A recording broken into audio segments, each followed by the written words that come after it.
I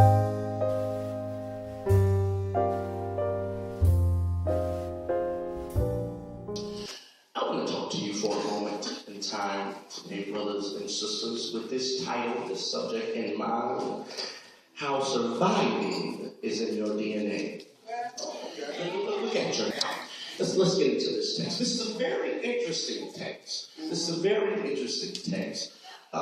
When we look at chapter 9, verses 7, 8, 21, 36, we are here where the children of Israel, the Jews, are now in a posture of prayer and fasting.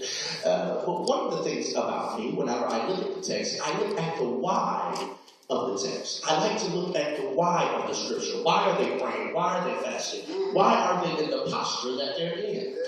But you have to understand what the Lord told me was, well, it does not start in chapter 9. I said, God, what do you mean? It actually starts before this. Now, allow me to do the history of the text. I love history, so I like to do the due diligence of the text. When I look at the history of the text, I look at the Old Testament. Now, the Old Testament is broken up in 4 divisions. The first division, of course, being the Pentateuch. That's your Genesis, your Exodus, your Numbers, your Deuteronomy. That's the first books. After the Pentateuch, we have what is called the historical books. The historical book starts with Joshua, Judges, Ruth, and the book we're talking about, Nehemiah.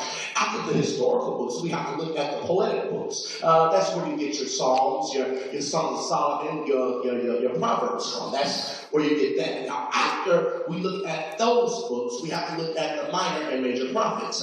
The minor and major prophets. So those are the 4 divisions of the Old Testament. However, today I want to focus on the historical books, and I want to focus on Nehemiah. But Nehemiah 9 does not even start in Nehemiah 9. It doesn't even start in Nehemiah. Actually, when we look at the historical books, it starts somewhere around 1 Kings. When we look at 1 Kings, you'll see a young man, I'm sure you remember him, his name is Solomon. Well, Solomon was dead, and now his son Rehoboam is now in control. What's interesting about his son Rehoboam is that he has now inherited everything from his fathers. I came to tell you on this Wednesday, you have to be careful to garner what your fathers leave you. You have to be careful to know what your fathers have left you. So when we look at this text, we see that Rehoboam now is in 1 Kings, and now he has a sense of what he wants to do. Now, what's interesting to me in the text is Rehoboam decides to do something that is very uncanny. Usually when you get an inheritance, you like to listen to the counsel of the godly, your older deacons, your elders of the church. You like to listen to them. However, Rehoboam decided to listen to his friends. His friends told him to make the workload on the Jews hard. But the wise counsel pastor told him, don't do that, make it easier on them. So what happened was they split the kingdoms, because at this point, all the way up to this historical point, we had what was called the United Kingdom of Israel.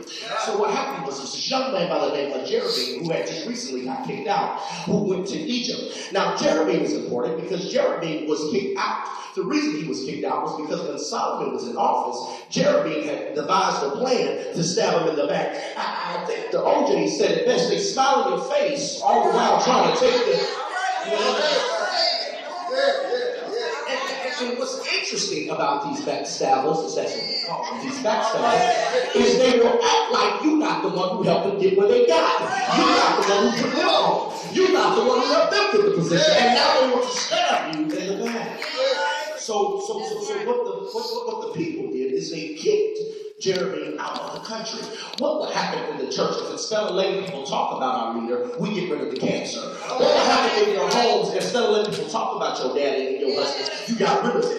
What would happen if we did that? So now we're looking here and they accept him back. What in the world would you accept somebody back who meant you wrong? I can tell some of you, you knew the joker was sorry the first time you got it, but you never come back.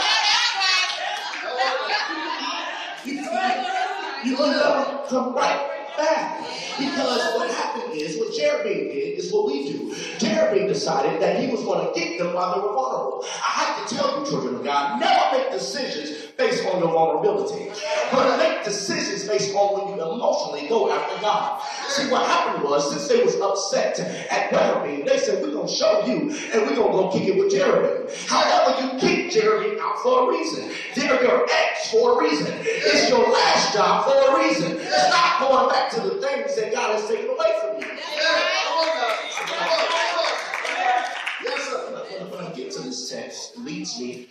happened now. So what's happened now is the kingdoms have now split.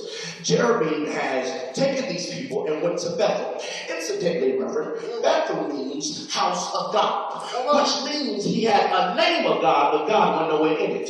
He had a representation of God, but God did not exist where he was at. And that's kind of what I have a problem with these new churches, Reverend. It's because these new big churches are growing in size, but there's no God inside of the church. This happened now because you really should not even have to have a set of kings. You really should have just been a first Kings going into the next book. But what's happened because of Jeroboam, or Rehoboam rather, we now have where kings are going against each other. One king's positive, one king's negative. One king's positive, one king's negative. It leads me all the way up to Nehemiah.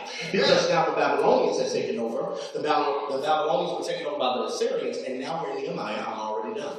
And now the Persians have taken over the Assyrians. So now we open up to Nehemiah.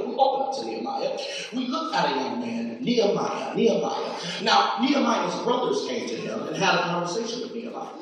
He had a conversation with Nehemiah and said, Nehemiah, things are not going well on the home team. People are all around the strain. It's poverty-stricken, people sick, people sad. It seems like a recession is looming and no one has here to help us. Is there anybody who thought 2012 you was going to get out? You heard all the great sermons about how this was going to be your year. But yet I sit here and I wonder why it seems like 2012 is a repeat of 2011, 2010, and 2009. Why is it that it seems that I'm still in the things that kept me in bondage way back when? So Nehemiah is scratching his head. He's wondering what in the world is going on. And something interesting happens. He prays. Something unorthodox to some of us because he prays. And what happens is Nehemiah was in the same place we were in. His 2012 was crazy. It was altogether mad. But what happened is Nehemiah prayed and his king, or his boss rather, I'm in two now, says, Nehemiah, what is wrong? I'm not used to seeing you like this. I'm not used to seeing you sad. I'm not used to seeing you despondent. I'm used to seeing you being happy.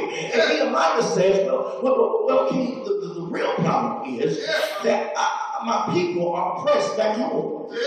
Now, the interesting thing here is Nehemiah prayed for months before he even went to the king. I'm going to go somewhere, I promise you. It seemed like his prayers were not being answered. Pray for months.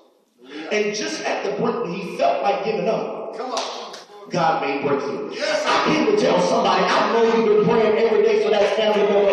I know you've been praying every day for that job, and it seems like it's not coming through, but if you just keep on praying, I promise you breakthrough is on the other side. I promise you deliverance is on the other side. On the other side of your misery is a miracle. Look at somebody and say a miracle is about to happen.